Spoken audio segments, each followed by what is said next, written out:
Hey, Will, thanks for the tee up. I loved it earlier. We were mentioning, hey, some of you would be newcomers today. You're only a newcomer once. And that's how I calm myself this very day, because I'm a newcomer. But I'll be around for a few weeks. And I've got some awkward, too, some internal dialogue going on as I see faces that I've never seen before. Do want to encourage you, and there was a subtlety in what Will said as he was praying for me, because he used those words, listen in. Listen in. It's the idea of what's it like when you're in a crowd, and then some people get your attention, and you pull people, and you say, hey, listen in. I'm about to say something. This was a common way that Jesus taught. It was called parables. In fact, parable it's kind of like a poignant way to pull a story together to make a prickly difference that gets people's attention. In fact, that word poignant, I think that's the second time now in this sentence I've ever used that word publicly, but I've read it all my life, and I'm very proud of myself. And so I looked it up. What's the etymology? There's another word. I've used that more than once, but I only say etymology when I'm trying to impress someone. So dismiss that. But the etymology of the word poignant, it means to come up with a point, but you're doing it in a prickly way. You're picking. So oftentimes when we talk about the parables of Jesus, we're going to say they're poignant because he's going to make a big point through a story, but he's also going to pick at something that's been conventionally normative or something that he's seeing. He's going to say, let me clear my throat. Listen in. All right, so some of us know about that construct of the parables. And last week, Pastor Will brought a wonderful message. I was back home in Madison, Wisconsin, and I tuned in early so I could listen in. And it was about something called the prodigal son, classically, but now referred to as the prodigal father. And today, as we're going to look at the parable of the overachievers, for some of us who are old school, that's actually going to be referring to something that was called the parable of the rich fool. So in order to set that up, I'm going to tell you a little bit more about me, but we're also going to set up what it's like to listen in when Jesus is reminding people that you can live with your eye toward heaven and entirely pull earth in, or you can live with your eye only toward earth and possibly miss heaven. So here's the story. You had mentioned I'm from Wisconsin, and many here are Americans. Now I heard a woo, so I think I found my sonar has just brought me in. Where are you from? Just shout it out. Marinette, okay, across the bay, Sturgeon Bay, that's where I grew up. So in a moment, I'm going to tell a story about Sturgeon Bay. I grew up in the town that my parents grew up in. I actually grew up in the home my dad's grandfather built, and down the road from us, down the shore, and if you know Marinette, it's sort of the same vibe as Sturgeon Bay. My grandparents, way ahead of the time, I mean, this is 103 years ago, they built a cottage on the bay, a beautiful area. If you go far enough and you swim far enough off the way, guess where you go? You go to Marinette. And so they had built a cottage just about 2 miles away from their home in town. Like, I think their neighbors thought they were a little nutcase. I think they knew exactly what they were doing because their neighbors were all relatives. And I think my grandmother said, we need a getaway. I honestly do. Okay, so the cottage was always a solace for me. Even when we were growing up, we'd go down to the cottage. But when I would go away to college, always come back to this beautiful place on the bay. Now, we had a family habit. It was a male ritual in our family, and it had to do with hunting, but it was hunting rabbits. I don't know if anyone has ever done that. I don't hear that like that's a big thing, although I looked it up. Because why wouldn't I? But I looked it up, and online they said, well, in Germany, people will use ferrets to shoot rabbits out of holes, and then they become their game. Well, we had beagles. Those are dogs that have big olfactory portions of their brain. They can sniff things out really well. The rest of their brain is committed to howling and drool. So I was home at winter time, and from college, and I thought, well, I'm going to go down to the cottage, do a little lumberjack work. There was always something to do. Thought I'll bring the dog along. I'll see if I can I'll bring the gun along. You know, I got the axe, I got the chainsaw, I got it all geared up, and I'm going to go down to the cottage so I can do my stuff. But I thought, well, who knows? The beagle may scare up a rabbit, so let's just let him go. So I get down there, but I want you to try to picture something with me. I'm going to come back to the cottage later, but really what I'm saying is listen in for a moment, because Jesus is going to, through this amazing parable, is going to shake us up a little bit and point us heavenly. Now, I decided I'd take the dog, I put him in my car, I'd go down to the cottage, but you could not make it all the way down. And if you grew up in a wintry environment, couldn't make it all the way down to the cottage because we would not plow that road. So you park up near the plowed county road, and I pull the dog out with all the gear I'm describing, and he's all excited. Here we go, we're going down, and we're trampling through the snow. Now, there was a house at the top of the road. Just make up your own imagination, but at the top of the road, we're going down. It's maybe about a 200-meter walk going through the snow. And the house, we're going to come back to that's up there, but I got the dog with me. We get down, and I let him go, and I start running the chainsaw. I start running the axe, if you can run an axe, and I'm doing that, and all of a sudden, the dog starts howling. Now, there's an intensity of howl that happens for a beagle, and I don't expect you to know that, but if they can smell a rabbit trail, they're going to start huffing and puffing, and you're going to notice. But if they get as far as actually seeing a rabbit, they go into hyper pitch that I'm not even going to attempt, because it would blow up the season. But it's a howl, howl, howl, and the rapidity of it. It's like this dog has found a rabbit or trapped a rabbit. So I got my shotgun open. It's a 12-gauge shotgun. I had the action open, and I pulled it shut, and I ran up because there's this little outbuilding, and the dog is howling and howling and howling because there's an old, of all things, door leaned up against the back of this little outbuilding, and it was kind of a junk collection area, but there was a board. Just so I want you to imagine sort of the crevice between a board on its, or a door on its side, and then the back of the building. And the dog cannot get in that crevice, but he can howl, and he's howling, and that means he found a rabbit. So he's after it. I'm ready, and I'm going in there, and I'm thinking, well, all right, I'm going to pull the dog back, but I can't just, boom. That would be inappropriate, right? So I can't do that.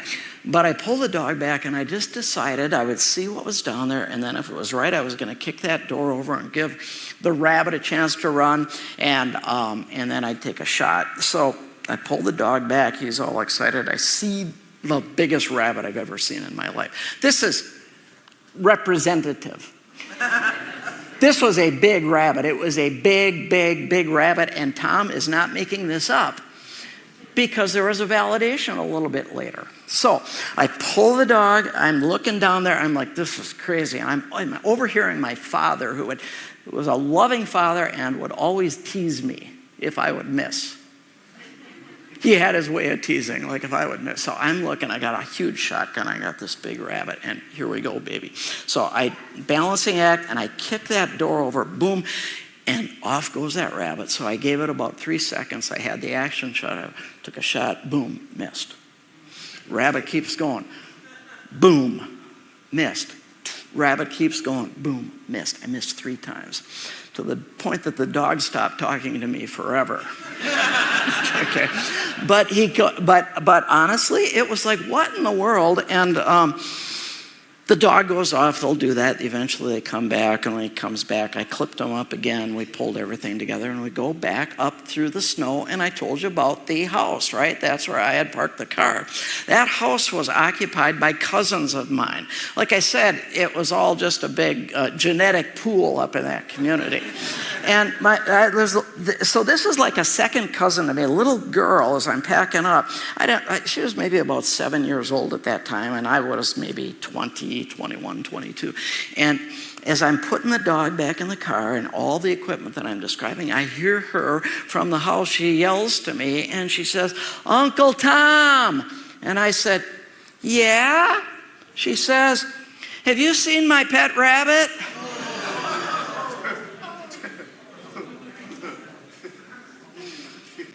No.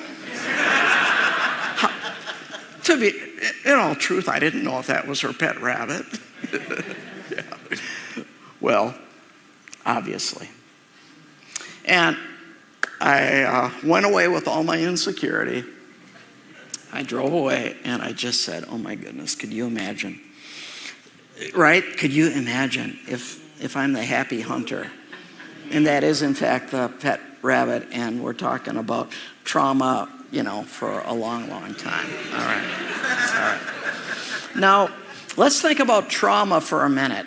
What if Jesus had a heart as he looked at people like you and me, and he said, "I want you to avoid as much trauma in your life as possible for the here and now and for the afterlife." As a matter of fact, Jesus is always telling people, look at the birds of the air and chill out a little bit. I got a friend of mine who regularly says that to me. Birds of the air. That'll be the text message. Tom, you're amping up a little bit. Birds of the air, birds of the air. Now he's going to do that.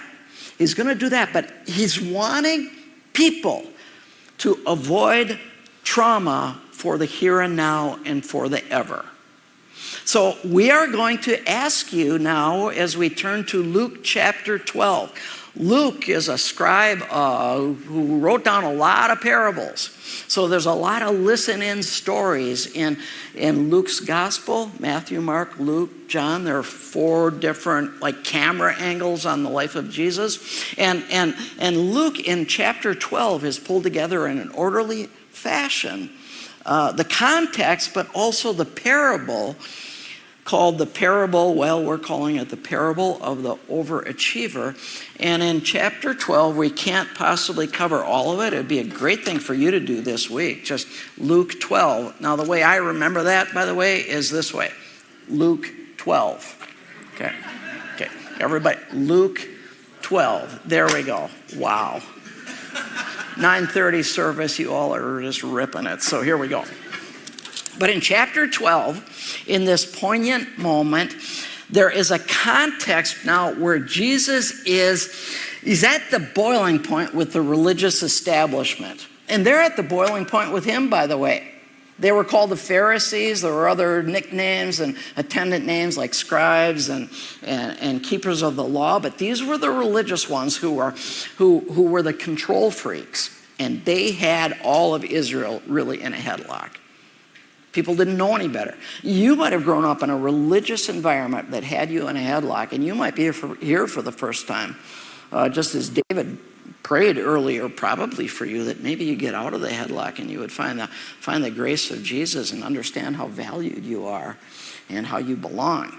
Okay, but in this case, Jesus has had it with these people, and there is such a churning of followership for Jesus that you've got several different camera angles when we get to chapter 12, because the religious people, and I'll just call them the Pharisees, they were so distrusting of Jesus. They did not want an inch of their land pulled back. And Jesus, all along the way, is now at the point where he is calling these people out. Now, here's the picture when we get to chapter 12, and we're not hitting it all. You can do that this week when you read and reread Luke 12. Okay. But when we get to verse 4 of chapter 12, there's a headline in the Bible from which I'm reading, and it just says, "Have no fear." Now, wouldn't that be good? We've been told that how many times in our lives, and yet we are habitually gravitating toward fear. Okay, and also toward stress. In fact, we're going to get birds coming in a little bit later, because Jesus is going to say, chill like the birds. And don't let this whole context of all these religious maniacs who've messed up the story, don't let them set the narrative for you. So when he calls people toward living without fear and living into a place of reduced stress and keeping eyes heavenward, not earthly, he said, here we go. We're almost into the parable. But it starts here, and he is talking on the way, apparently to a smaller group of people. Earlier, you can read the first few verses on your own, but there were thousands of people gathering. It actually says they were trampling over one another. Have you ever been in an environment like that? Everybody's jostling for the front row seat to hear Jesus. But as Jesus is going with his entourage, we get to the place where he's pulled in his buddies along the way because he's referring to these Pharisees. And he's saying, boys, listen in. Listen in. They are not in control of the ultimate eternal narrative. Listen in, fellas. Just listen in. And you can almost see this entourage moving toward wherever Jesus is going to give this massive speech. And here's what he says to his buddies, verse 4. I tell you, my friends, do not fear for those who kill the body and after that have nothing more that they can do. Who's he referring to? The Pharisees. Don't worry. Jesus telling these guys, could you imagine? You're part of that entourage. He says, boy, listen. Don't fear those that can only kill the body and can do nothing more. Okay. But I will warn you whom to fear. Fear him who, after he has killed, has authority to cast into hell. He's referring, of course, to God. Yes, I tell you, fear him. Are not 5 sparrows sold for 2 pennies, and not one of them is forgotten before God? Why, even the hairs of your head are all numbered. Fear not, you are of more value than sparrows. Okay, now you got it? He's using birds now really as a snack bird, sparrows. They're pretty inexpensive. But he's saying, you matter more than these little tiny birds that you're buying a couple for a penny. I mean, God already cares about them. You matter in eternally more than them. But just consider the birds. And what's also interesting here is that he says, he actually gives this formula, are not 5 sparrows sold for 2 pennies? Interesting, he would have told this story more than once. Any preacher who's been around tells stories again and again. In Matthew's gospel, a similar time he's teaching on that, and he's using that illustration about sparrows. He says, aren't 2 sparrows sold for a penny? Now here he says, aren't 5 sold for 4? It's like a sale on sparrows, right? Buy 4, get 1 free. Okay? So he's reminding these guys, they probably heard that. He says, don't forget, you matter, you matter, you matter, you matter. By the way, some of you, if you've been in the chokehold of the Pharisees, you cannot believe you matter. Just imagine for a moment that he's face to face and nose to nose with you, and he says, just let yourself off of this. Of course you matter. You might have been overlooked and abused. Of course you matter. Of course you matter. And he says, this is the context for living with less fear, right?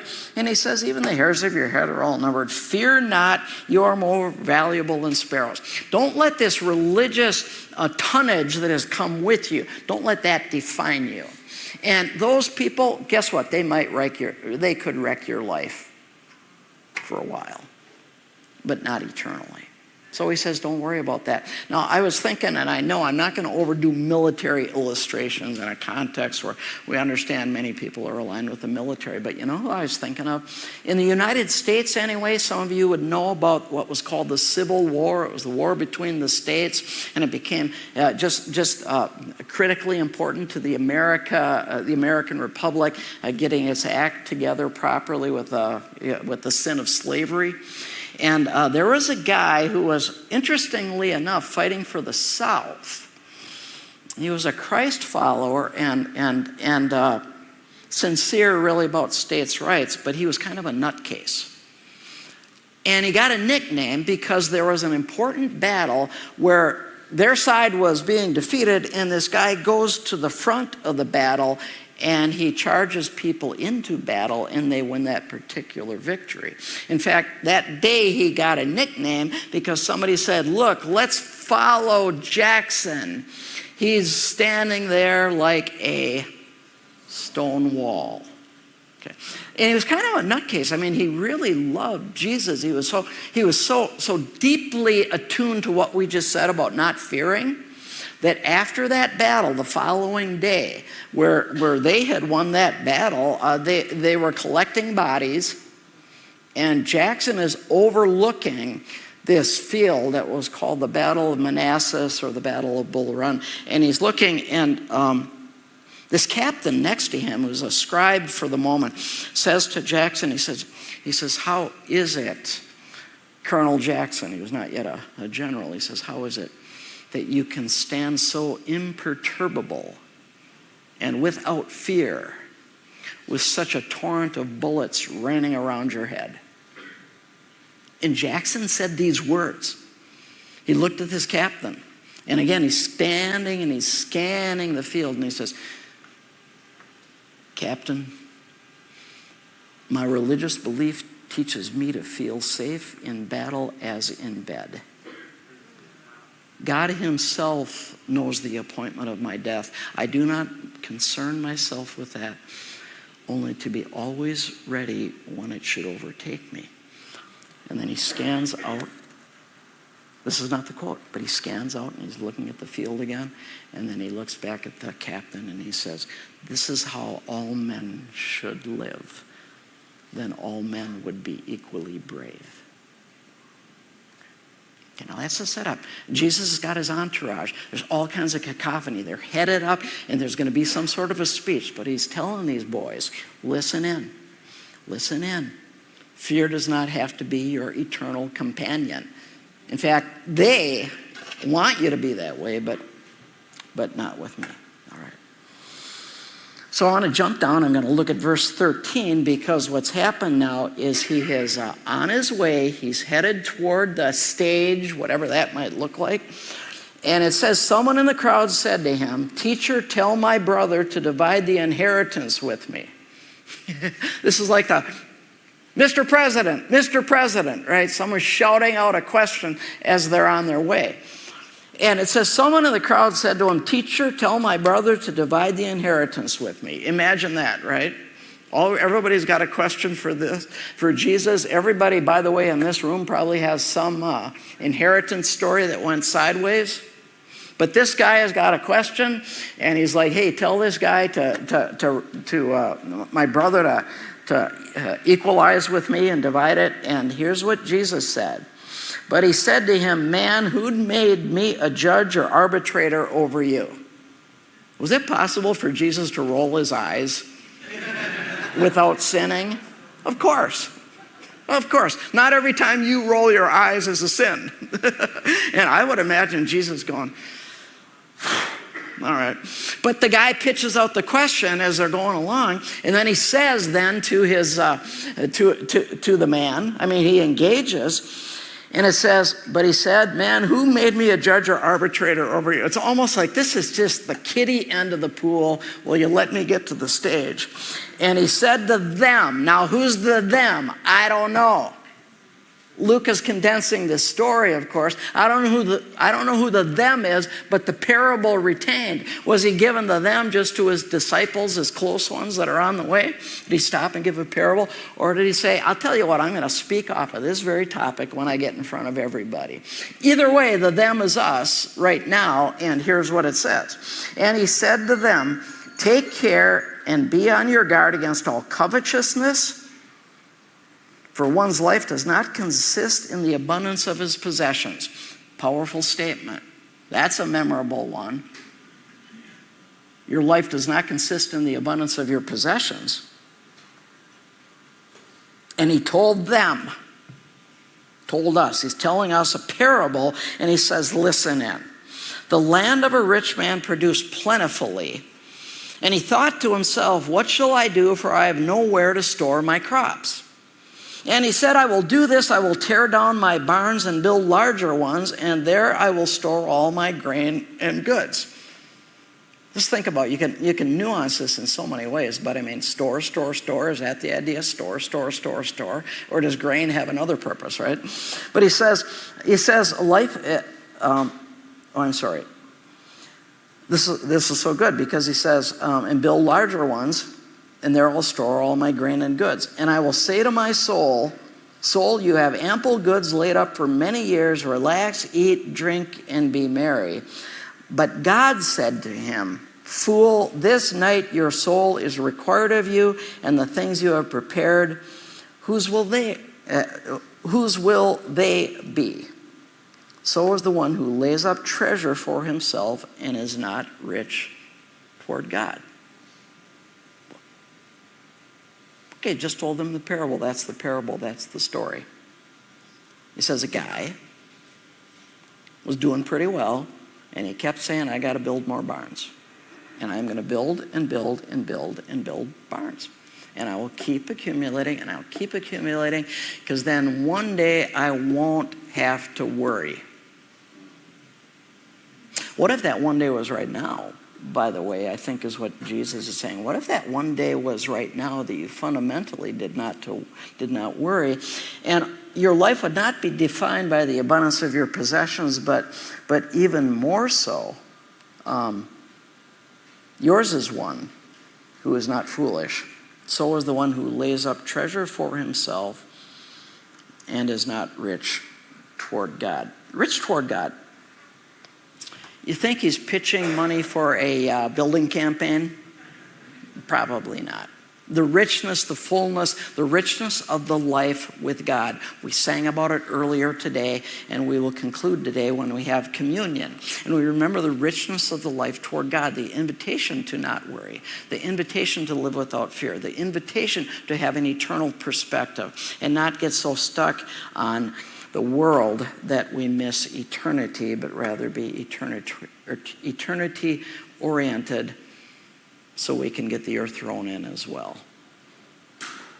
As a matter of fact, this context or this subject of worry shows up everywhere in the scriptures, and it actually does too, as he takes us now out of the parable and he starts to apply it.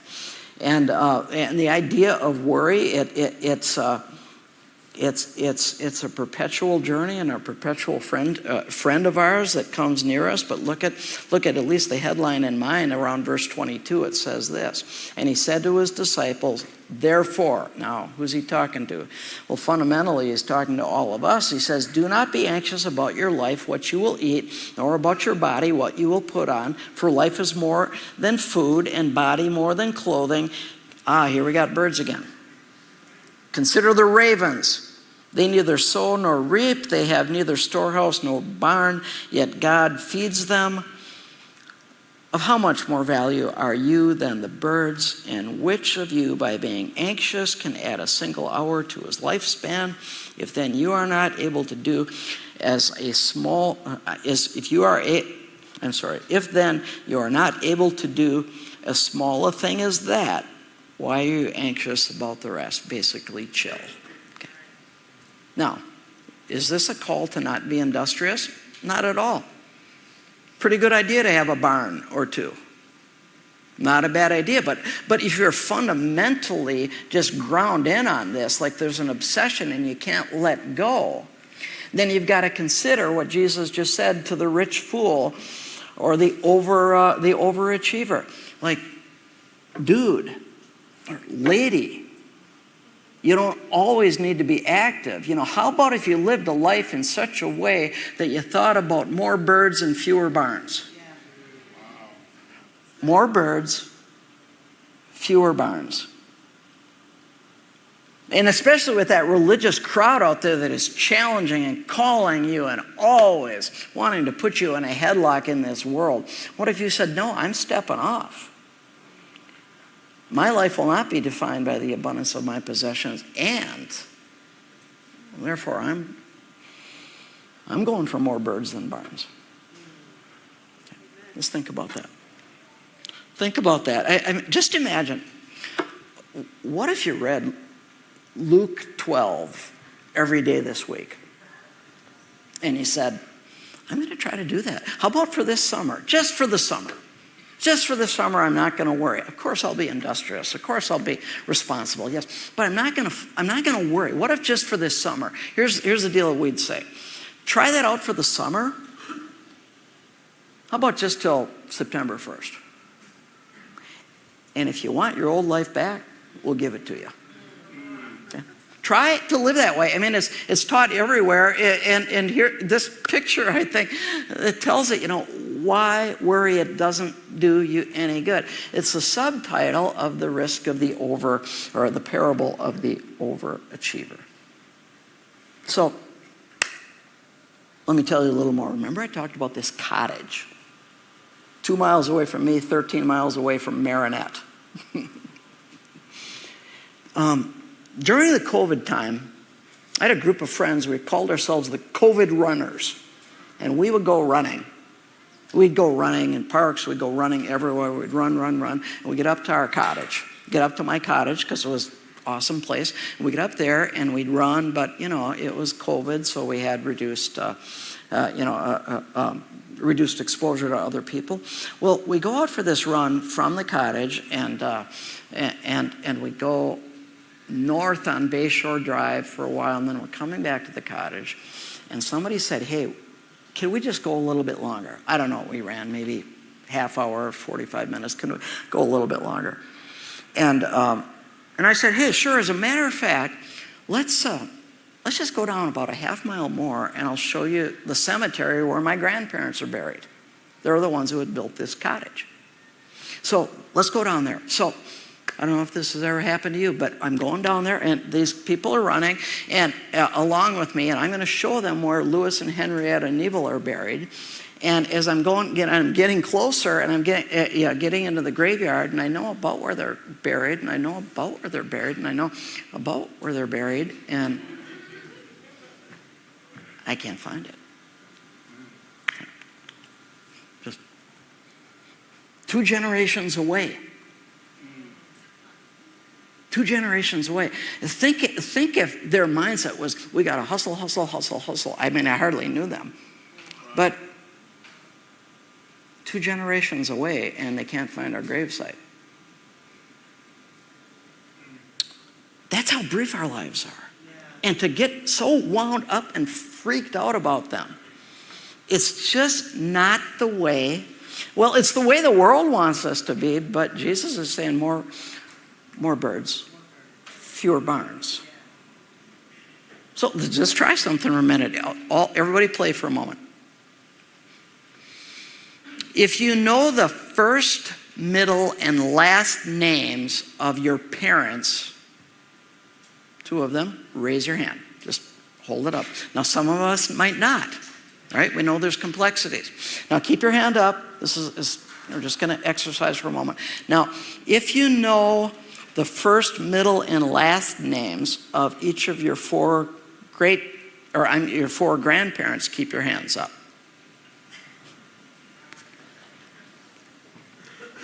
Do I need to go further? First, middle, and last of your great-grandparents. I mean the middle name, too.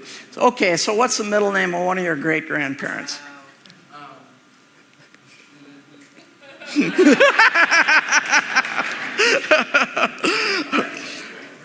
You still get to take communion.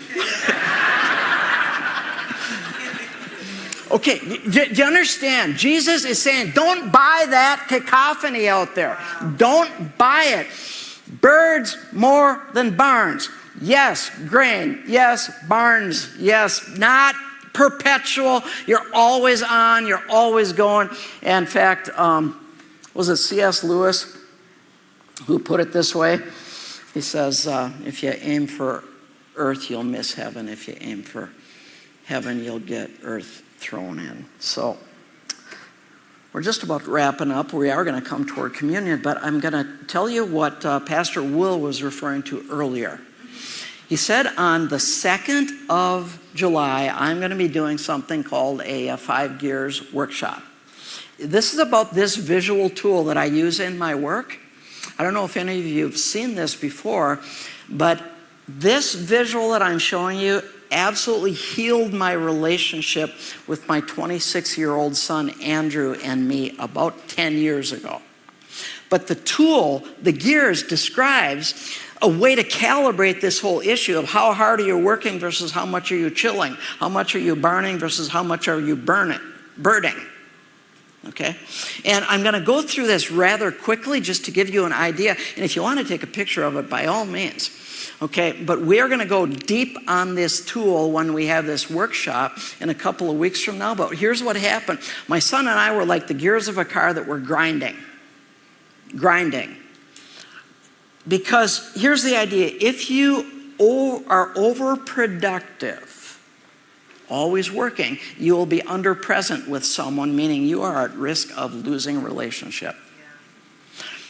And if you're underpresent, it's just a matter of time before you're underproductive as well, because something will break down. So we're going to use this metaphor of gears. And this became a common language for us, that to the point that when I see my son Andrew, he's going to look at me and go like this. Are you in second gear, Dad? Or I might say, hey, guess what? I got to go to first gear for a half hour. Okay. It becomes a common language, and I'm not going to get complex on it, but I just want to quickly walk you down to see what we're talking about, because if you know the gears of a car, certain gears are really high productive, and they're necessary, but we can't stay in them forever. So if you're stuck in any gear forever, something will blow. Fifth gear is focus mode. That means you need time to yourself to get stuff done. Now, what if you can say to your spouse or your kids, hey, I'm in fifth until noon. That's a whole lot better than Daddy's always working. Okay.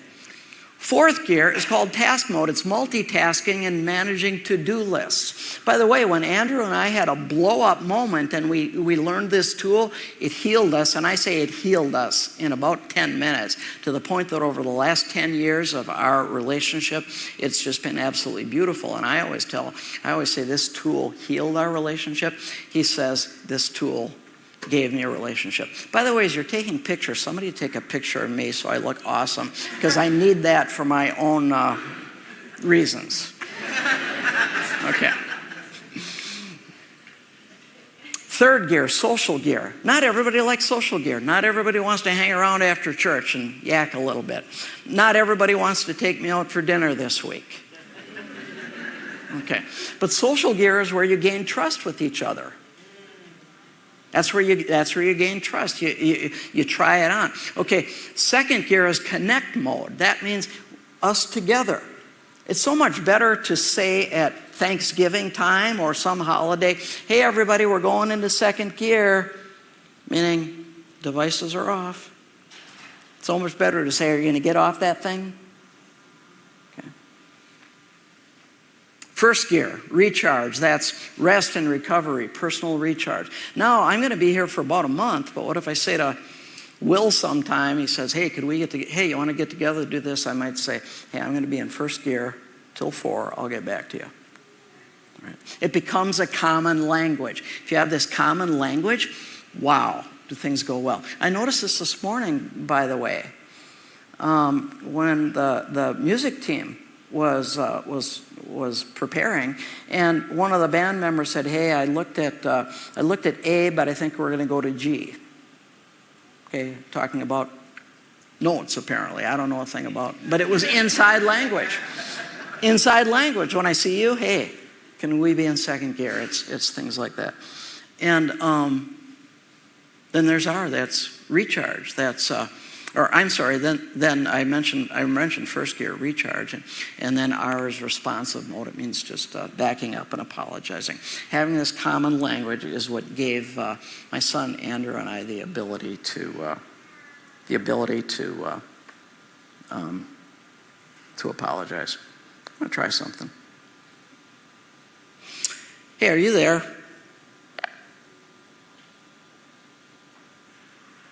Hello, are you there? Yep, I'm still here. I'm right here with you. Let me know if there's anything I can do to help, or if you just need a little encouragement. I'm in front of a group of people that are staring me down right now. It's actually a pretty sizable church group, and I have a favor to ask of you. Of course, feel free to ask away. I'm here to help however I can. All right, do you know the 5 gears? Yes, I do. The 5 gears are a productivity and relational intelligence concept that helps you stay in the right gear for different situations. Which gear are you hoping to be in right now? Well, I'm hoping that we're all going to get into a second gear space because we're going to be having communion with God. But I do have a question. I'm doing a workshop on the 5 gears in about another week or so. What would you say to the congregation of how this might help? That sounds wonderful. I'd say you can tell them that the 5 gears help us be more intentional about our time and our relationships. It helps us find a balance between productivity and connecting with others. And ultimately, it helps us be more present both with each other and with God. Thank you. I tried that for the first time last night. I thought I might try it out today. But that's what we're going to do on the second. Okay, so let's wrap up as we are pointing toward communion. I mentioned this quote from C.S. Lewis before. I thought it was pretty powerful. He says, aim at heaven, you will get earth thrown in. Aim at earth, you could get neither. What are we saying? We're saying more birds than barns. So 20 years-ish ago, when I was in graduate school, I happened to have nothing to do one night. I turned on the television. There was a hockey game. I don't know anything about hockey. Maybe you don't. Maybe you do. I just want to tell you this is a wrap-up as we go toward communion, and we have this time of second gear, really, us and God. But I'm watching this game, and it's down to the end of the game. It was 3-2. It was the Chicago Blackhawks and the Detroit Red Wings. The Red Wings, if they would win the game, they would go on to the Stanley Cup Finals. Now, none of that needs to matter other than imagine the last portion of the game. Detroit is up 3-2. Their fans, it's a home game, are going crazy. They're so excited that they could win. It's coming down to within a minute that the fans are on their feet. They're screaming and they're doing all the crazy things that sports fans will do. It's coming down to 30 seconds and the energy is going up. The game is just a mishmash out there. It's down to 15 seconds. Now it's down to 10 seconds, and at 10 seconds, that's when the crowd starts to chant. They'll go 10, 9, have you been there? 8, 7, they're doing 6, 5, 4, 3. They're doing it together. They cannot wait for this victorious moment. And they get down to 0 or down to 2, 1, but the clock still has 2 seconds left. Because the crowd never keeps time with what's really real. So with 2 seconds left, the goalie for the Blackhawks is skating away because he's been listening to the crowd. A loose wingman from the Chicago Blackhawks has the puck, fires that. As he fires it with time still on the clock, the goalie reaches back to try to get that puck. It misses the end of his stick, and it hits the post and bounces away. They still won. They still won. Remember how I started, and remember how we wrapped up here. Just imagine the price we pay if we don't really look at reality. More birds than barns. Listen in. The parable of the overachiever. And we're going to take this even further on the 2nd of July. So, Pastor Will, take us the rest of the way. All right.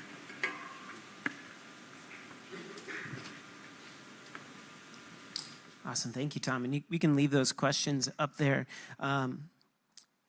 Because before we even go into communion, 1 Corinthians chapter 11, it says everyone ought to examine themselves before they eat the bread and drink from the cup. And so last week, as we introduced this new series, we said, rather than give you homework or a next step, we're going to give you time to ask the Lord to listen in and allow him to share a next step with you. And so we're doing that again today. That might mean journaling. It might mean just texting yourself. It might mean sitting in silence. It might mean grabbing a friend and going through some of these questions together. But I want to invite you to just think through these things ask the Lord to speak, and then we'll gather around the table together.